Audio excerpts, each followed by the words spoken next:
a honey badger, in one of Africa's harshest, hungriest deserts, where almost everything left worth eating can still kill it outright before it even finishes swallowing. Right now, it's found one, coiled and waiting. Will its luck hold tonight? The scale of the problem shows once you pull back. One male's home range here can stretch past 500 square kilometers of near-empty desert to find enough to eat.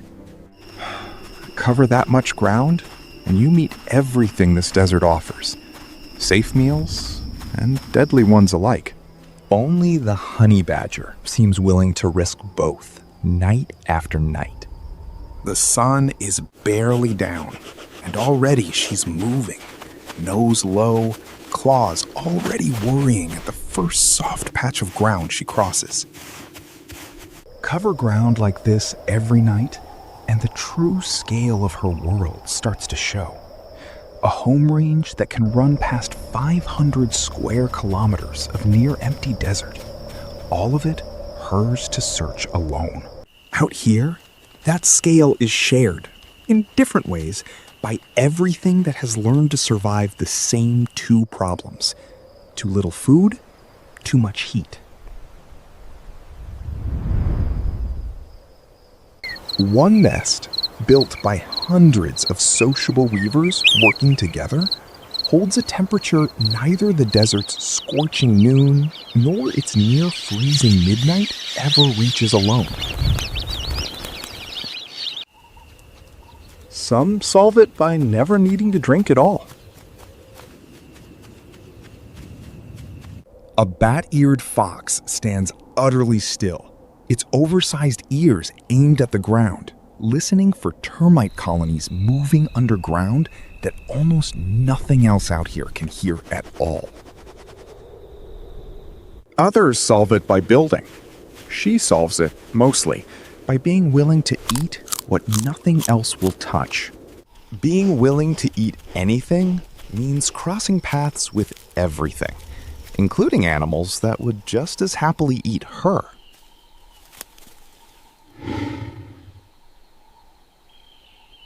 For a cat this size, a badger this small should be an easy, forgettable kill.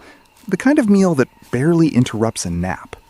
It has no idea yet what this particular meal actually costs. The leopard closes the last few meters, low and fast, and gets a mouthful of loose skin instead of a killing. That looseness is the whole trick. She twists inside her own hide, coming back around to bite, even while she's still being held. A mouth full of teeth and fury isn't worth this much effort for this little meat, and the leopard tends to decide that first. She's still catching her breath, fur torn but skin unbroken, when the leopard finally turns and walks off into the heat shimmer.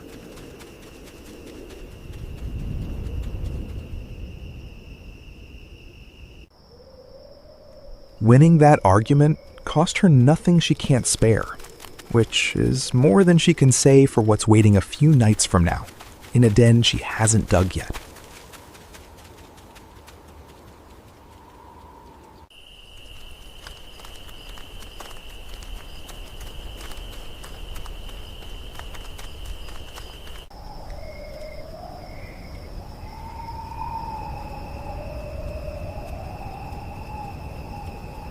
It's the fourth den in 9 nights, and she's already moving the cub again, carried gently by the scruff across open, moonlit ground.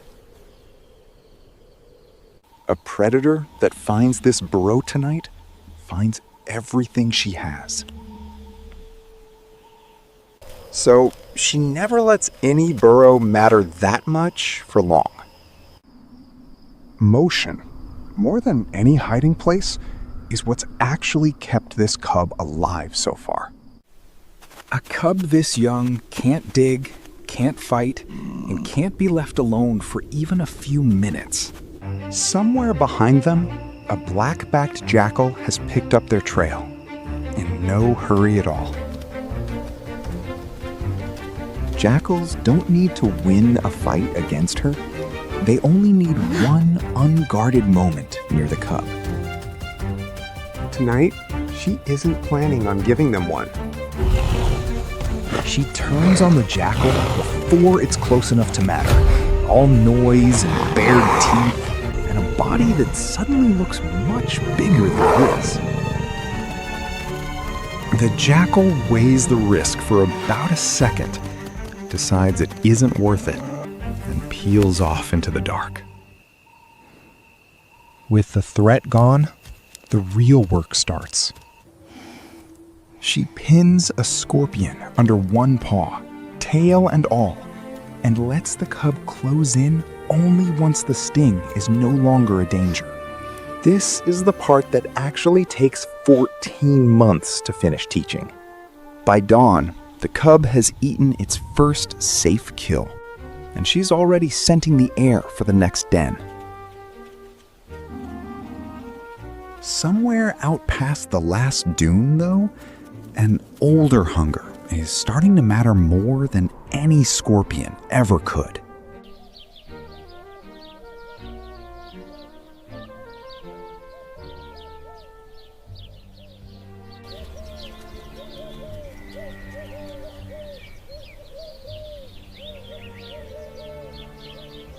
Three burrows in a row have come up empty, and she's already tearing into a fourth before the dust from the last one has settled. This time of year, empty burrows outnumber full ones by a wide margin. Going hungry tonight isn't a small setback out here. It's the kind of night that starts to add up. So she keeps digging, faster, past ground she'd normally have given up on already. Miss too many nights like this in a row, and even a body built for scarcity starts running out of margin. Half buried in dry grass ahead, a puff adder lies coiled and motionless, doing exactly what it does best: nothing at all.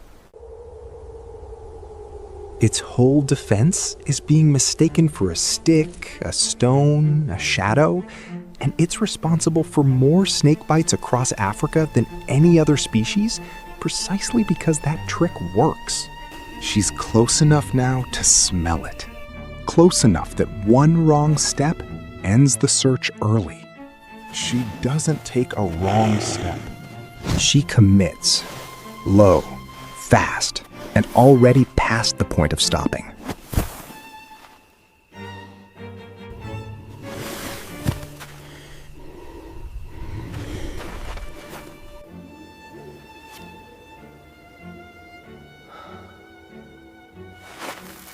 She's already moving off with the meal, jaw swollen along one side, where a fang caught skin instead of missing entirely.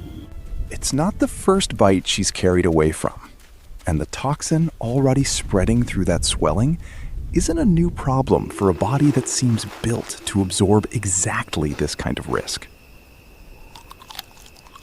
Tonight, at least, the desert's cruelest meal turned out to be a meal after all.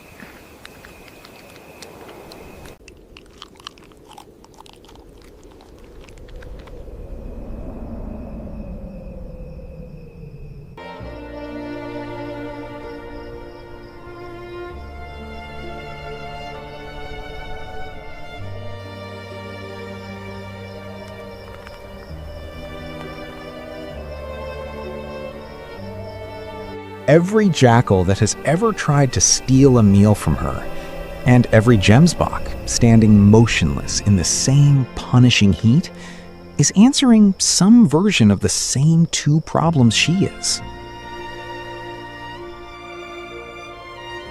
Take her out of this desert, and one of the few animals willing to eat what almost nothing else will touch disappears with her.